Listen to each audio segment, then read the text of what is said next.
Hola, aquí está Josué Matamoros. Este es un nuevo podcast de La Membrana. Me acompaña Pachi. Hola, ¿cómo están? Todo bien, Pachi.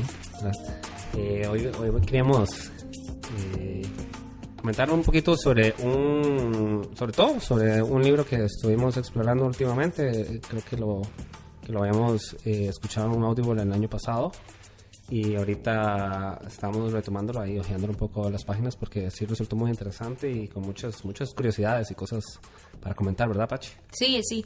El libro se llama Everybody Lies, todo el mundo miente, el poder del Big Data, o sea, el Big Data, New Data and what the Internet can tell us about who we really are. Y el autor es Seth Stephens Davidowitz.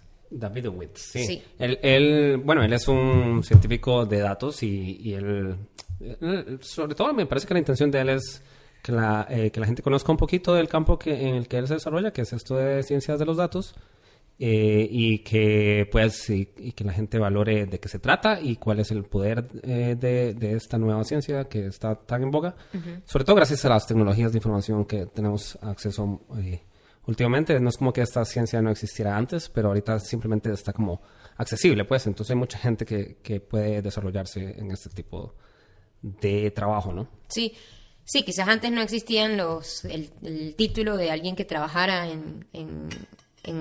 analizando datos, pero todas nuestras decisiones como personas son tomadas en base a unos datos, ¿no? Yo voy conociendo a las personas y en base a cómo yo sé cómo cada persona reacciona, yo me presento o presento lo que estoy conversando o lo que sea de cierta manera diferente de una persona de la otra, porque yo he ido recolectando datos a lo largo de mi vida y entonces utilizo esos datos para tomar decisiones de todo tipo. O sea, voy, por ejemplo, de la gente que se da cuenta, a mí esto no me pasa, pero hay gente que se da cuenta que McDonald's le cae mal si come y entonces deciden dejar de comer McDonald's y no comen McDonald's, porque se dieron cuenta, recolectaron ese dato. A mí, yo sé que me cae mal, bueno, ya no como porque soy vegetariana, pero antes de eso sabía que me caía mal, igual comía, pero... Muy bien. Sí, pero... Toda una científica de los datos. Exacto, llegaba mi ciencia a las conclusiones, y así con todo, ¿no? Como que uno se da cuenta de cuáles son las razones, los datos detrás de algo, y va tomando decisiones en base a ello. Entonces, como que... Quizás esto también es como para desmitificar un poco esto, el Big Data. Como obviamente sí, es muy grande, es muy importante, pero no es nada totalmente diferente o que no se estuviera haciendo antes de muchas maneras, ¿no? Sí, el autor Seth Stephens Davidowitz hace un excelente trabajo mostrando más o menos, desmitificando este campo de estudio, hablándonos de cómo los mejores estudios que él ha visto o ha conocido con la gente más destacada en el campo son los más intuitivos y son los más como... Son muy similares, las conclusiones se obtienen de manera muy similar a como un médico o la mamá de uno dice, es que tiene fiebre o tiene lo otro, o como esas conclusiones suelen ser muy de manera muy hecha con intuición humana y cómo funcionan bien. Y eso es lo que él le llama small data, como obtener conclusiones con muy poca cantidad de datos o simplemente con la experiencia que uno tiene. Y él dice que eso sí tiene valor y que tiene mucho... o sea, que sí tiene poder, uno tiene poder para obtener conclusiones ciertas o generalidades que sí funcionan para la vida cotidiana con poca cantidad de datos. Sí. Un ejemplo muy sencillo que menciona él es que uno muy rápidamente se da cuenta de que no tiene que tocar cosas calientes o tocar el fuego o algo que está en la cocina. Un solo punto de datos ya es suficiente para saber eso. No hay que hacer 1,000,000 de pruebas para saber si las ollas calientes queman o no. Y eso son... o sea, conclusiones de ese tipo son cosas que ayudan a vivir a las personas en su vida cotidiana todo el tiempo, y uno constantemente toma decisiones basadas en small data, ¿no? Sí, exacto. Pero por otro lado, bueno, que quizás para explicar un poco qué nos estamos refiriendo con Big Data, bueno, es simplemente una gran cantidad de información. No hay una definición específica de a partir de cuánto una información ya es... 20 es 20. No hay una cantidad específica de cuánta información es ya considerado Big Data, pero claro, son mucha información que ahora una de las maneras más fáciles de que tenemos acceso a este tipo de información y la que más utiliza él para el libro son las búsquedas en Google, ¿no? Las búsquedas que las personas hacen en Google. Google esto lo ha entregado a personas que estudian datos y no se entrega en base a esto fue lo que buscó Josué, esto fue lo que se buscó Pachi. Son datos anónimos. Datos anónimos, o sea, estas fueron todas las búsquedas, ¿no? Entonces, imagínense toda la información que hay en todas las búsquedas de Google del mundo. Es muchísima. Y en base a esto se han hecho muchísimos estudios y cosas el comportamiento humano, de todo tipo de cosas, ¿no? Uh-huh. O sea, también hay otras fuentes de Big Data. Sí, por supuesto. Los registros de, qué sé yo, de los que participan en la NBA Uh-huh. o los registros de personas en un país o lo que sea. O sea, hay muchas otras fuentes, pero resulta que ahorita también hay otras disponibles. Las búsquedas no solo en Google, sino también lo que la gente postea en Facebook o lo que la gente busca en sitios de pornografía. Eso Sí, también a donde la son gente muestras. va, usando Waze, todo eso es información Exacto. que eso- se puede organizar Ujú. para encontrar respuestas a algunas preguntas. Correcto. Sin embargo, hay un primer peligro como estadístico, digamos, es cuando tienes demasiada información, quizás en un punto vas a encontrar una correlación en algo. Por ejemplo, eso se llama la maldición de la dimensionalidad. Él da el ejemplo de que si yo agarro y lanzo, o sea, es algo así como si yo lanzo 1000 dados y quiero que va a haber uno de esos 1000 que muy probablemente constantemente saque 6, que es lo que yo quiero, ¿no? Y entonces yo pudiese creer que ese dado es el dado, que es el mejor dado porque siempre sale 6. Porque sale mucho más 6 que todas las otras veces, ¿no? Pero la realidad es que eso fue simplemente porque yo hice demasiados intentos y entonces por eso siempre sale 6. Él cuenta de unos científicos que estaban estudiando, viendo si podían predecir cómo iba a moverse el índice del Dow Jones en la bolsa de Nueva York y encontraron una correlación, o sea, una correlación entre cuando la gente tuiteaba cosas de felicidad, decían 6 días después el Dow Jones sube. Y lo que, digamos, aquí realmente lo que es que ellos probaron demasiadas posibilidades, ¿no? Cuántos días antes pudiera subir o bajar, felicidad, tristeza, enojo, ¿no? Entonces, claro, iban a encontrar alguna correlación. Y más, exacto, con un periodo tan largo como 6 días, ¿cuál es en verdad la relación ahí? Es simplemente suerte, ¿no? Estadísticamente vas a encontrar algo porque estás probando demasiados factores. Uh-huh. Entonces, esto es un riesgo, porque por eso que es importante la intuición, porque siempre vas a encontrar una correlación cuando tienes demasiados datos. Exacto. Entonces hay que utilizar la intuición y decir, bueno, pero esto tiene alguna relación. ¿Por qué pudiésemos encontrar una relación entre tweets de felicidad y que 6 días después hay un aumento en el índice de la bolsa de Nueva York? O sea, bueno, yo no sé nada de ninguna de las dos, pero pareciera que no veo cuál sería la relación, Uh-huh. ¿no? Correcto. Entonces, eso es como un peligro estadístico, digamos. O no sé si sería correcto llamarlo así, pero... Yo creo que sí, tiene que ver con eso. Sí. Se llama la maldición. Bueno, así le llama él. Sí, no sé La cómo maldición se de la llama. dimensionalidad. Otra gente lo llamará diferente, no tengo idea. Pues sí. Y sí, exacto. Entonces es una de las cosas que hay que tener cuidado con el Big Data, dice él. Y otra cosa es simplemente que no necesariamente tiene más valor, como ya ahorita yo mencionaba, que el Small Data, porque puede ser simplemente cuando usted toma muchísimos datos, puede ser simplemente una herramienta para confirmar cosas, generalidades simples que ya todo el mundo sabe. O cosas que la gente, bueno, asume con facilidad, entonces no se obtiene demasiada información. Exacto. Y simplemente hay correlaciones que ya Que ya la tenemos. gente sabía, ¿no? Ujú. Sí. Pues sí. Sí, entonces quizás queríamos enumerar las 4 cosas que dice el autor, que son los grandes beneficios de la Big Data, ¿no? El primero es que actualmente tenemos nuevas formas de datos. Básicamente los que mencionamos ahorita son un ejemplo claro. Búsquedas de Google, búsquedas en Internet en general. Entonces, por ejemplo, él se dio cuenta que la gente cuando hay elecciones y va a ir a votar, hay un aumento en la cantidad de personas que busca en Google dónde ir a votar, dónde me corresponde votar, qué días son las elecciones, cualquier búsqueda relacionada con las elecciones. Ujú. Y eso muestra, hay una correlación directa, digamos, entre cuánta gente hace esa búsqueda y cuánta gente en realidad va y vota, Ujú. ¿no? Es una información que no teníamos antes. Sí, y bueno, y un descubrimiento con eso es que tiene una correlación más alta con la gente que es, bueno, eso es otro de los puntos que llegamos a mencionar, pero para mencionarlo de una vez tal vez y como pues, tiene relación con el ejemplo, es que tiene una correlación más alta. Quienes hacen la búsqueda de dónde ir a votar, tienen una correlación más alta que quienes responden que sí a una encuesta en la que le preguntaban que si iba a ir a votar.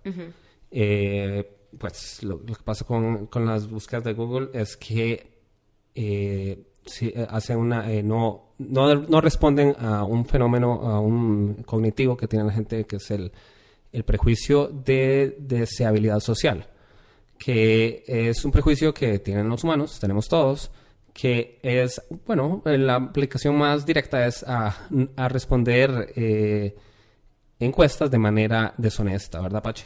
Sí, o sea, digamos, cuando nos preguntan, si un encuestador nos pregunta si vamos a ir a votar, hay un sesgo o un prejuicio de que yo me da pena admitir que no voy a ir a votar. Entonces digo sí, ¿no?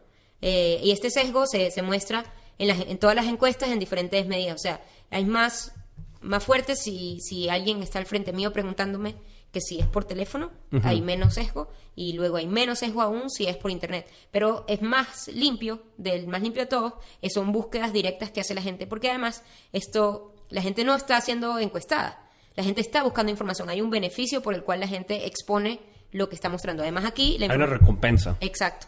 Aquí, bueno, simplemente lo que vemos no es la gente que está admitiendo que no va a ir a votar, sino la gente que sí están poniendo que va a votar. Otro ejemplo de estos dos, que es muy importante, es que la información actual nos ha permitido investigar sobre conductas que la gente le da pena admitir, sobre todo sexuales, ¿no? Entonces, una de las cosas que hizo él es... Aquí es cuando se pone interesante el podcast. Exacto. Una de las cosas que hizo él... Este podcast no es sobre datos, es sobre sexo, chiquillos. Pongan atención. Una de las cosas que hizo él fue bajar todas las búsquedas de un sitio de pornografía que se llama Pornhub, y entonces empezó a analizarlas, ¿no? Con datos, a ver qué es lo que más busca la gente. Entonces empezó una de las cosas que hace él, no solo con esos datos, sino con otros, es probar las teorías de Freud, ¿no? Ah, ok.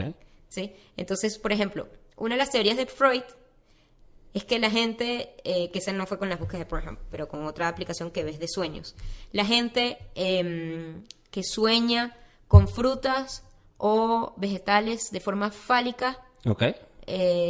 No sé, tiene una cosa, es algo sexual, ¿no? Sí, tiene una referencia sexual. Sí, sí. Y entonces, claro, hasta el momento era imposible probar esa teoría. Aquí agarraron una aplicación donde la gente anota todos los días sus sueños y vieron eso y vieron cuántos vegetales y frutas se venden y de qué tipo, ¿no? Entonces se dieron cuenta de que realmente sí, la banana aparecía, o sea, era la segunda fruta que más aparecía en sueños. Es la segunda, sí. La segunda, pero también es la segunda fruta más vendida. Correcto. ¿No? Igual sucede con el pepino. Es la séptima verdura con la que aparece más en sueños, y también es la séptima verdura que más se vende. Exacto. Entonces probablemente no hay una relación entre sexualidad y los sueños. Otro ejemplo que está súper bueno en eso es que... Bueno, tal vez con los sueños, pero no con soñar con alguna fruta fálica. Exacto, que el que soñar con una fruta fálica tenga una relación con algún comportamiento sexual. O alguna sí, quizás un tendencia ejemplo sexual. mejor de esto es que Freud también decía que si uno cuando se equivocaba al escribir y hacía equivocaciones que parecían palabras sexuales, sí, lo que llaman en psicología de psicoanálisis le llaman a eso un resbalón freudiano, que en inglés es un Freudian slip. Okay. Sí. Sí, exacto, que qué sé yo, que uno va a escribir, bueno, es que habría que ver palabras que... Sí, son como retruécanos ahí que implican algo sexual, que es simplemente con una equivocación. Como... Sí, exacto. No el autocorrect, porque eso lo hace la compu, sino cuando uno Errores. escribe mal, ¿no? Entonces, por ejemplo, él pone el ejemplo de peatón y que la gente se equivoca, está en inglés, ¿verdad? La gente se equivoca y pone como penetón, una cosa así. Correcto, sí. Entonces, agarraron un robot, y lo pusieron a escribir muchísimas palabras, tomando en cuenta los errores más comunes que cometen los humanos, que son claramente errores de letras una al lado de otra, ¿no? En el teclado. Y se dieron cuenta de que el bot cometía la misma cantidad de errores, ¿cómo dijiste? No sé qué freudiano, de resbalones freudianos. Sí, así se llama. De resbalones freudianos que las personas. Entonces, como el bot sabemos que no tiene no sé cómo lo llama Freud, entonces no podemos inferir que los humanos sí, porque son simples errores que las personas están cometiendo y que terminan pareciendo una palabra sexual. Sí, pues es probable que no tenga que ver con... Simplemente que no haya correlación entre... Exacto, no hay entre un resbalón freudiano y en realidad algo... alguna desviación sexual de alguna forma. Y luego... pero luego él sí prueba que Freud sí tenía razón en varias cosas. Específicamente, bueno, utilizando Pornhub, exacto. La cantidad de búsquedas que hay de personas buscando pornografía, de hombres con mamás. Sí, incesto. Incesto, sí, de incesto. Y luego eso también, en Google también hay muchísimas búsquedas de si está mal querer tener sexo con, y es como la segunda más buscada es mi mamá, una cosa así. Pues entonces, sí. En ese sentido, bueno, Freud tenía razón en algunas cosas, en otras no, pero quizás lo más importante es que ahora es posible tener la información, porque antes las encuestas, el sesgo de no quererse ver visto mal, sí, de deseabilidad social, sí. Afectaba demasiado para que la gente admitiera este tipo de... Tal vez volviendo a lo del sesgo de deseabilidad social, es que es muy fuerte. O sea, tal vez no lo enfatizamos suficiente. No, creo que no. Incluso, o sea, para otra vez con ejemplos, este libro está lleno de ejemplos. Pero incluso, o sea, lo que pasa es que si uno responde, o sea, si uno responde una encuesta frente a frente y se le hace una pregunta embarazosa o algo que la gente suele calificar como malo, como, qué sé yo, a la primera vez que tuvo sexo, o cuál es su orientación sexual, o cualquier cosa, digamos, o que si hizo trampa alguna vez en un examen, cosas estas que la gente no suele admitir a desconocidos, es muy, muy, muy... la gente tiende a no a confesar estas cosas, sobre todo frente a frente, en teléfono menos, en computadora. El teléfono lo tiendes a confesar más que a frente. Correcto. Y sí, pues... y todavía peor... bueno, y también en computadora también. Es difícil. Si uno le hace la pregunta directamente, incluso se ha medido que el sesgo de deseabilidad social aumenta si hay alguien en el cuarto donde usted responde la encuesta, sea en papel o en computadora, si hay alguien, qué sé yo, barriendo. O sea, que no es que está viendo tu encuesta, solo está ahí. Solamente con que estén en el mismo cuarto, la gente es más deshonesta a que si no hay nadie y si usted está solo. Entonces es simplemente como un instinto humano que la gente, claro, se tiende a proteger, a pesar de que no haya ninguna consecuencia, porque las encuestas son anónimas. Y la idea no es que me confiese nada. La idea es simplemente tener un punto de datos más en mi conjunto de datos, ¿no? Claro. Y para el encuestador en este caso, o el estadístico, o quien sea. Y el sesgo es una cosa que afecta constantemente eso. Y lo que pasa con estas nuevas formas de datos y estas maneras nuevas de obtener datos, hacen una circunvención o sea... ¿Qué es una circunvención? Pues evitan esto. Se la saltan, ajá. No sé si circunvención significa eso y Pachi poniéndome en evidencia. No, pero es que yo nunca he escuchado esa palabra. Es más bien ignorancia mía. Sí, no, yo tampoco... es mía, no importa. Pero el punto es que simplemente se evita esta parte de este sesgo de deseabilidad social. Porque claro, las búsquedas, por ejemplo, las búsquedas en Pornhub o las búsquedas en Google, la gente no está llenando una encuesta en sí misma, y además de que tiene el incentivo pues de encontrar lo que estaban buscando. Una muy común es, como decía Pachi, es la gente buscando diagnósticos en Google, como es normal tener pecas, o es normal tener el pene de ese tamaño, o es normal que uno que lograron descubrir es... de que el complejo más común en mujeres sobre su cuerpo, adivinen cuál es, cha-cha-cha-chan. Bueno, con hombres todos sabemos cuál es. Es que tienen miedo de que su pene no sea suficientemente grande. Que no sea suficientemente grande, y con mujeres es que si su vagina huele mal. De hecho, con los hombres, la pregunta más buscada es ¿qué tan grande es mi pene? Entonces, claro, es como, ¿y por qué no buscas una regla? Y mides cuánto es. No. En Google no saben no lo han visto. Bueno, exacto, tal vez sí. Simplemente la gente quiere como que le digan, es suficientemente grande, tranquilo. Que Google diga sí. Es muy grande. Bueno, sí, así de tonto O sea, hay información que simplemente que se consigue gracias a la Big Data que simplemente confirma estas ideas, pero hay otra muy reveladora. Por ejemplo, un ejemplo que a mí me gustó mucho es que es calcular el porcentaje de personas, de hombres gays. En encuestas y buscando relaciones, cuál es la relación en Facebook, hay una diferencia muy grande esto es un estudio que hicieron en los estados de Estados Unidos, sobre todo, en los estados que tienen mayor apoyo al matrimonio igualitario de los que menos apoyo tienen, ¿no? Entonces esto lo podemos utilizar para ver qué tan homofóbico es la población. Entonces, en los compara lugares... Mississippi con Rhode Island. Exacto, que Rhode Island es el estado que tiene más apoyo, bueno, cuando escribieron este libro, al matrimonio igualitario. Uh-huh. Entonces, en Rhode Island es cerca del 5%, y en Mississippi era como el 1%, una cosa así. Uh-huh. Sin embargo, las búsquedas de Pornhub de pornografía homosexual masculina, uh-huh, en todos lados es cerca del 5%. Sí, y eso es como una constante independiente de la locación. Exacto.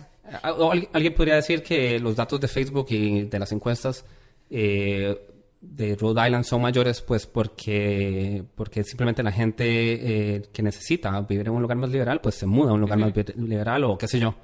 Pero resulta que no, que la población homosexual o la población gay se mantiene similar en todos los lugares. ¿Cuánto se mide con encuestas donde la gente tiende a ser más honesta? Por ejemplo, las búsquedas en Pornhub o las búsquedas en Google. Sí, incluso, por ejemplo, para eliminar esta posibilidad de la movilidad gay, utiliza niños de adolescentes, digamos, que normalmente claramente no deciden dónde viven porque sus padres son los que deciden dónde viven, uh-huh, y se da cuenta que igual en los estados donde hay más homofobia, es mucho menor el porcentaje por ejemplo, en el área de San Francisco, 5% de los niños adolescentes en secundaria admiten que son gays, uh-huh, o dicen que son gays, mientras que en Mississippi es muchísimo menor, como 1 de cada 1000, una cosa así me acuerdo que es el dato. Uh-huh. Entonces, y esto lo mismo pasa en países, ¿no? Él solo da el ejemplo de Irán y la ciudad rusa Sochi, donde fueron las Olimpiadas de Invierno. Tanto el alcalde de Sochi como el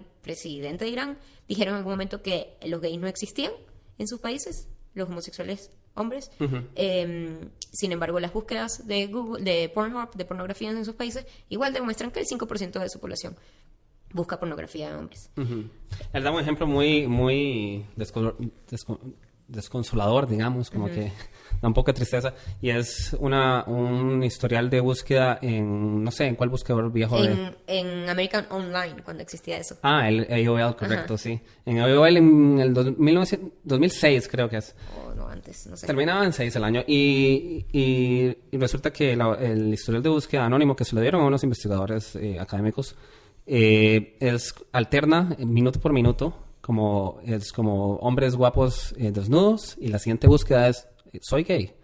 Después la siguiente búsqueda es como sexo entre hombres guapos en el vestidor, y la siguiente búsqueda, el minuto siguiente, o sea, es como cómo saber si soy gay. Y luego como el mejor test gay para saber si es gay. Test gay para un hombre confundido. Exacto. Es horrible, o sea, realmente él está sufriendo un montón. Sí, es una persona que, sí, definitivamente es una historia un poco triste, y bueno, y eso se descubrió con esos datos. Claro, exacto. Exacto. Y luego otro dato importante es en los estados de Estados Unidos donde hay más gente enclosetada, digamos, más hombres enclosetados, que es menos, digamos, que son menos del 5%, que hay menos gente que dice que es gay, que menos del 5%, hay más búsquedas en Google de ¿es mi esposo gay? Uh-huh. Que en los estados donde no es así. Entonces vemos como todas las muestras de información, pum, pum, pum, va montando bueno, es que pareciera que es el 5%. Lamentablemente no hay suficientes datos de que el porcentaje de mujeres somos homosexuales, porque las búsquedas en pornografía, bueno, no necesariamente hay menos mujeres que buscan pornografía, luego hay menos datos, mujeres, sí, que buscan pornografía lésbica, y hay hombres que buscan pornografía lésbica, entonces se daña uh-huh, todos los datos. Sí, no son suficientes para obtener conclusiones en cuanto a eso. Exacto. Pues sí, entonces es un excelente ejemplo de cómo la gente, cómo estos nuevos datos en Internet permiten obtener mejores muestras o una mejor idea, o obtener conclusiones mejores de los datos, pues porque no son dados, no tienen este sesgo de de desigualdad social que afecta tanto las Y encuestas. podemos juntar unos con otros para entendernos. Y eso está buenísimo porque, por ejemplo, como ya estábamos mencionando, podemos probar algunas teorías de ciencias sociales, como de la psicología, a ver si tienen fundamento real o no, porque las encuestas y otros mecanismos para obtener información del pasado están demasiado afectadas por el sesgo de desigualdad social. Exacto.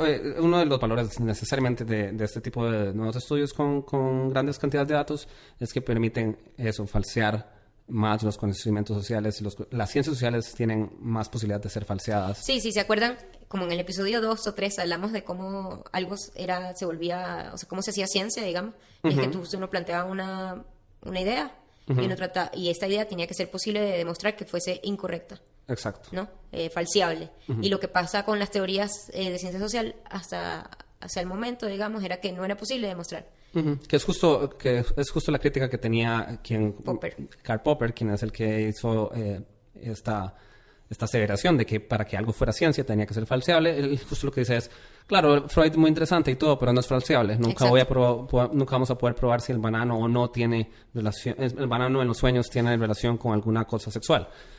Pero ahora con más si tenemos acceso a más datos, va a ser posible tratar de encontrar correlaciones entre estas cosas y ver si las hay o no. Sí, y una cosa que es importante es como que la gente que está investigando esto tiene que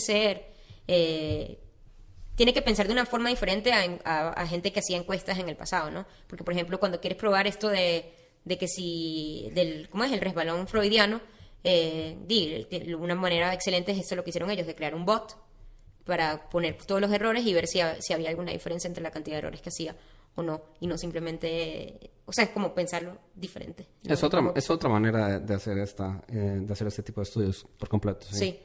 Sí. Una de las cosas, la tercera característica que este autor menciona sobre las ventajas del Big Data o de las grandes cantidades de datos es la posibilidad de obtener conclusiones más detalladas. Se le llama hacer zoom, como acercarse más a los datos. Porque, al principio también comentamos sobre esto. Lo que dijimos fue como, un problema de que si uno hace muchas mediciones sobre lo mismo, va a obtener generalizaciones que ya se conocían, digamos. Como se obtiene la misma distribución estadística y cosas que ya la gente más o menos sabe y asunciones que ya son conocidas. Y si uno hace una pregunta muy obvia de si lo mide muchas veces va a obtener lo mismo, como decíamos con lo de la olla caliente, ¿no? Pero el valor del Big Data es que permite obtener, o sea, son las mismas conclusiones, pero vamos a poder observar excepciones haciendo zoom in. Exacto. En sectores de estas distribuciones y para saber cómo es que se maneja, o sea, qué detalles hay ahí. Y pues, no sé si... Sí, o sea, por ejemplo, hay un ejemplo que él menciona, que es, se han hecho encuestas como muy generales de movilidad social en Estados Unidos, ¿no? Y cuál es el porcentaje de movilidad social, o sea, de gente que nace pobre y luego logra durante su vida ser clase media o clase alta, ¿no? Eso es como movilidad social. Y entonces, utilizando Big Data, han logrado determinar de que sí existe la movilidad social en Estados Unidos, pero está totalmente relacionada con dónde nace la persona. Entonces, por ejemplo, si una persona nace en un pueblo pobre, las posibilidades de que tenga movilidad social son muy bajas, incluso si la persona no es pobre, sino simplemente está rodeado de personas pobres. Okay. Pero, por ejemplo, si en cambio naces en una ciudad, en un pueblo, donde hay una universidad importante, hay mucha posibilidad de que incluso si tus papás no es que eran profesores, tú simplemente naciste ahí, hay mucha posibilidad de movilidad social. Lo mismo pasa con que si naces en una ciudad grande, hay mucha más posibilidad de movilidad social a que en otros lugares, ¿no? Sobre todo, incluso específico. Qué sé yo, en Nueva York hay más posibilidad de que te vuelvas un periodista famoso, mientras que en Los Ángeles hay más posibilidad de que te vuelvas un artista famoso. Entonces, ni siquiera es que te mudes ahí, es que hayas nacido ahí. Entonces, ahí es como hacer zoom in, ok, tenemos este estándar de qué porcentaje de la población logra movilidad social en Estados Unidos, pero hagamos zoom in para ver cuáles son los factores que afectan a ese estándar. Entonces uno de ellos es eso, dónde naciste y cómo es la zona donde naciste. Es curioso porque es como que esta herramienta del Big Data es de doble filo y tiene como peligro de simplemente corroborar lo obvio, corroborar las asunciones que la gente tiene ya y además de que los datos vienen precisamente de los defectos que la gente ya tiene y pareciera como que estamos midiendo explico, como que puede servir para reproducir cosas o vicios que tiene la humanidad antes, claro. sí. Sí, se utiliza de esa manera. Y, por ejemplo, eso de asumir quiénes van a una universidad, quiénes no. Por ejemplo, el ejemplo de Harvard, que es esta asunción de que Harvard es una buena universidad y, bueno, pues que la gente que sale de Harvard le va bien, ¿no? Sí, que gana mucho dinero. Ajá, y, por ejemplo, hay mucha gente famosa que ha ido a Harvard y entonces la gente quiere vivir como viven ellos o tener carreras de ese tipo. Y pues lo que pasa es que si se hace zooming y se observan más datos de las excepciones de gente que, por ejemplo, que no termina Harvard y se va a otro lado. O que quedó en Harvard pero decidió irse a otra universidad. Correcto. Sí, a eso me refería. Y entonces se pueden observar conclusiones que son diferentes, ¿no? Sí, porque digamos, uno pudiese creer que porque fuiste a Harvard es que ganas tanto dinero. Pero cuando se hace un estudio más general y eso se toma en cuenta gente, por ejemplo, que empezó en Harvard pero terminó en otra universidad o no terminó, o fue admitido en Harvard pero decidió ir a otra universidad, quizás no igual de prestigiosa, más económica, resulta que esa gente que ya había sido admitida en Harvard y decidió irse a otra universidad o no concluyó o se cambió a otra universidad, gana la misma cantidad de dinero. Entonces no hay una causalidad entre en ir a Harvard y ganar mucho dinero. La causalidad está en que te vaya muy bien en estos exámenes de admisión que en Estados Unidos se llaman SAT, que son como estos exámenes de comprensión lectora, razonamiento general matemático, y ganar dinero. O sea, si tú estás en el top 1% de esos exámenes, te va a ir súper bien. General. Entonces eso quizás se relaciona con el cuarto punto de lo bueno de los beneficios del Big Data, que es que permite encontrar causalidades. Normalmente, para encontrar una causalidad en algo diferente, o sea, que algo está causado es consecuencia de otra cosa, lo que hacían es que hacen experimentos aleatorios muy grandes. Sí. Y es muy difícil de hacer, ¿no? Pero sin embargo, el Internet nos permite hacer esto de una manera más sencilla porque ya tienes toda la información y puedes sacarlo aleatoriamente de allí sin mayor costo. Claro.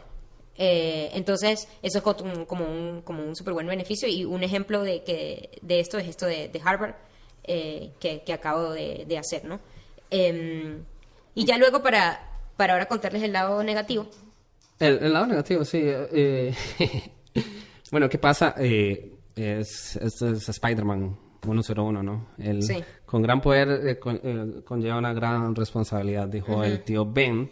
Y resulta que estas cosas dan mucho poder, da información que no teníamos acceso antes y que ahora está... Lo que pasa es que estas grandes mediciones no está haciendo cualquier persona, las hace gente con poder, ¿no? Las hace compañías y el Estado. Entonces, pues, ¿cuáles son los peligros y qué restricciones deberíamos ir pensando para que tengan los gobiernos y las compañías sobre este acceso que tienen a todo este montón de datos?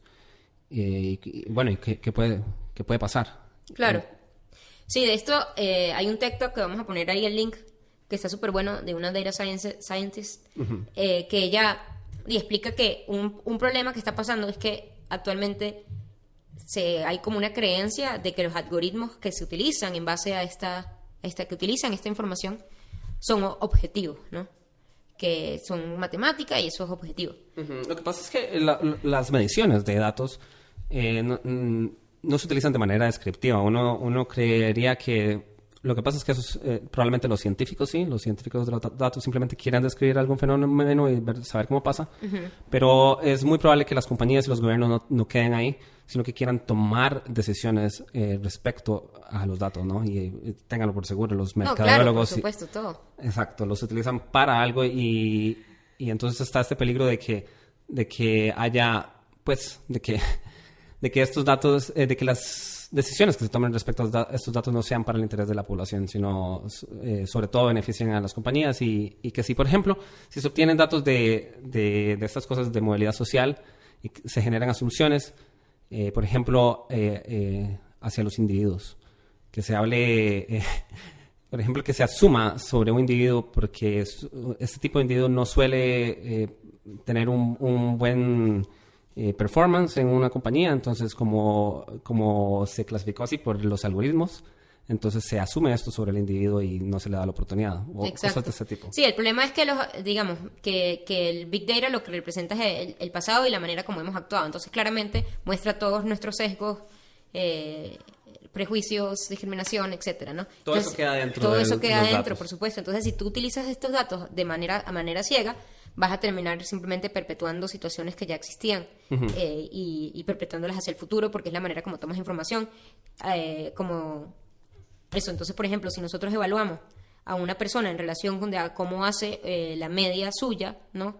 De dónde él viene, ¿no? Y dice, no, es que las personas que vienen de esta parte de este pueblo no les va bien, entonces mejor no los contrato.